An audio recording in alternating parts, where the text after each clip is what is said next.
సుమన్ టీవీలో మీ business promotions కోసం ఈ కింది నెంబర్ను సంప్రదించగలరు.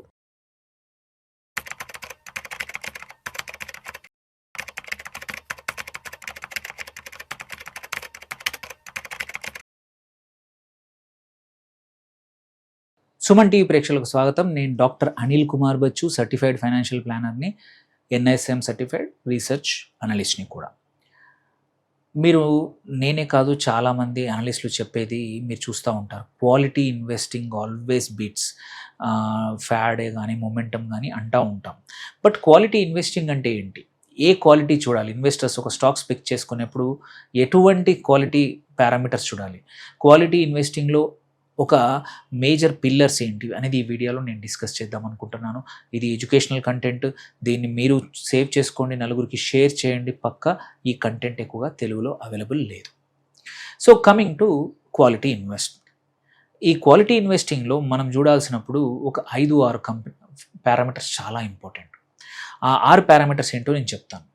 ఫస్ట్ థింగ్, గ్రోత్ అనేది కంపల్సరీ ఉండాల్సిందే. గ్రోత్ని ఇగ్నోర్ చేయాల్సిన అవసరం లేదు. అది లేకపోతే ఆ సెక్టార్ని, ఆ స్టాక్ని అవాయిడ్ చేస్తే మంచిది. సో సస్టైనబుల్ గ్రోత్ అనేది వెరీ ఇంపార్టెంట్.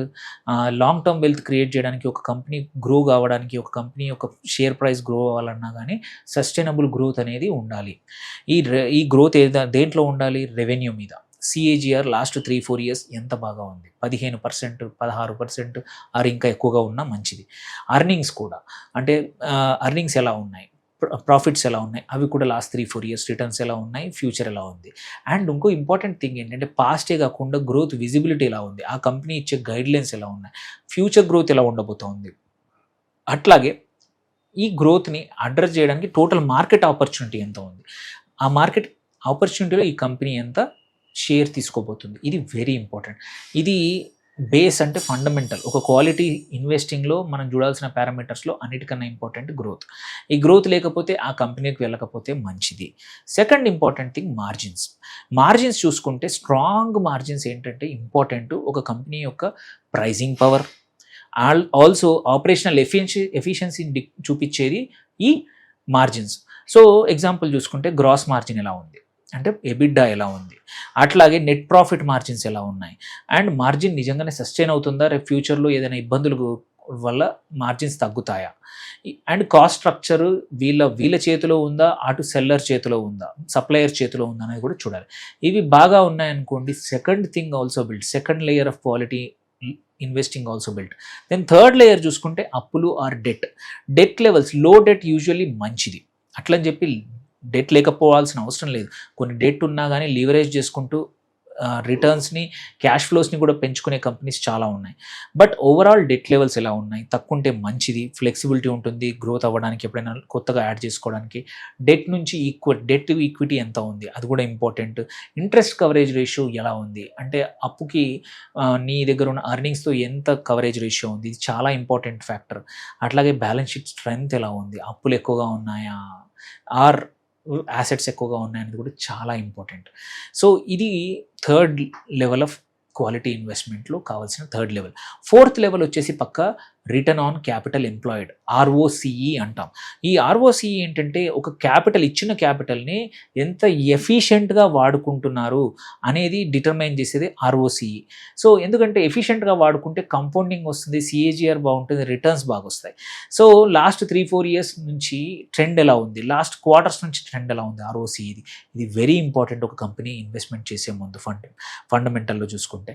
అట్లాగే క్యాపిటల్ ఎఫిషియన్సీ ఎలా ఉందో కూడా చాలా ఇంపార్టెంట్. ఇచ్చిన క్యాపిటల్ని ఎన్నిసార్లు మల్టిప్లై చేస్తున్నారు, ప్రతి రూపాయి మీద ఎంత అర్నింగ్స్ ఇస్తున్నారు అనేది very important.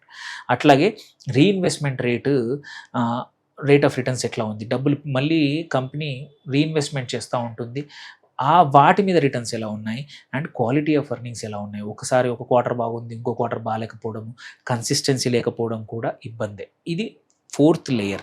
Fifth layer compulsory valuation comfort. So ఇవన్నీ బాగా ఉన్నాయి, బట్ వాల్యుయేషన్ హైప్ ఉంది. ఎక్కువ వాల్యుయేషన్ ఉంటే ఆ సెక్టర్లో మనం ఎంట్రీ తీసుకుంటాం కానీ రిటర్న్స్ బాగా రావు. ఫండమెంటలీ క్వాలిటీ అంతా బాగున్నా వాల్యుయేషన్ బాగాలేకపోతే యూజ్లెస్. సో మనం పెట్టే స్టాక్ ప్రైస్ అప్రాప్రియేటా, కరెక్ట్ వాల్యుయేషనా అనేది very important. And current valuation ఏంటి, ఎన్ని PE మల్టిపుల్స్ ఉన్నాయి, పియర్స్ ఏ లెక్కన ట్రేడ్ అవుతున్నారు, ఇండస్ట్రీ ఎలా ఉంది అనేది చాలా ఇంపార్టెంట్. అట్లాగే కొన్ని కేసుల్లో గ్రోత్ ఎక్కువగా ఉన్న వాటికి వాల్యుయేషన్ ఎక్కువ పెట్టినా నడుస్తుంది, ఎందుకంటే అది అలాగే గ్రో అవుతుంది. అండ్ మార్జిన్ ఆఫ్ సేఫ్టీ ఉందా లేదా చూసుకోవడం, ఎస్పెషలీ ఐపీఓలో కానీ ఈవెన్ మామూలుగా కూడా మనకి ఎంత ఉందనేది చూడడం ఇంపార్టెంట్. డౌన్ సైడ్ ప్రొటెక్షన్ ఉందా లేదా కూడా చూసుకోవడం చాలా important. And last but not the least very important ఏంటంటే ఎగ్జిక్యూషన్ రిస్క్. కొన్ని కంపెనీలు ఆర్డర్ బుక్ ఉంటుంది, బట్ ఎగ్జిక్యూషన్ స్లో చేస్తూ ఉంటాయి, అది కూడా పెద్ద ప్రాబ్లమే. సో ఒక మేనేజ్మెంట్ యొక్క track record is very important. ఎంత బాగా వచ్చిన ఆర్డర్స్ని ఎగ్జిక్యూట్ చేస్తుంది, టైమ్లీ అనౌన్స్ చేస్తుంది, టైమ్లీ బాగా చేస్తూ ఉంది, డబ్బులు ఎర్న్ చేస్తూ ఉంది, ఖర్చు పెడతా ఉంది, సప్లై చేస్తూ ఉంది, మళ్ళీ డబ్బులు తిరిగి తెచ్చుకుంటుంది. ఈ సైకిల్ని ఎంత బాగా రన్ చేస్తే అంత మంచిది. దీన్నే ఎగ్జిక్యూషన్ అంటాం మనం. సో క్యాపిటల్ అలొకేషన్ ఎలా చేస్తున్నారు, దేనికి చేస్తూ ఉన్నారు, కాంపిటేటివ్ పొజిషనింగ్ ఆ సెక్టర్లో ఎలా ఉంది, కాంపిటీటర్ కన్నా మనం ఎలా బెటర్గా పర్ఫామ్ చేస్తున్నాం ఆ కంపెనీ అనేది very important. So key risk factors ఏమైనా ఉన్నాయా, అవి ఎంత ఎక్కువగా ఉన్నాయని చూసుకుంటే మంచిది.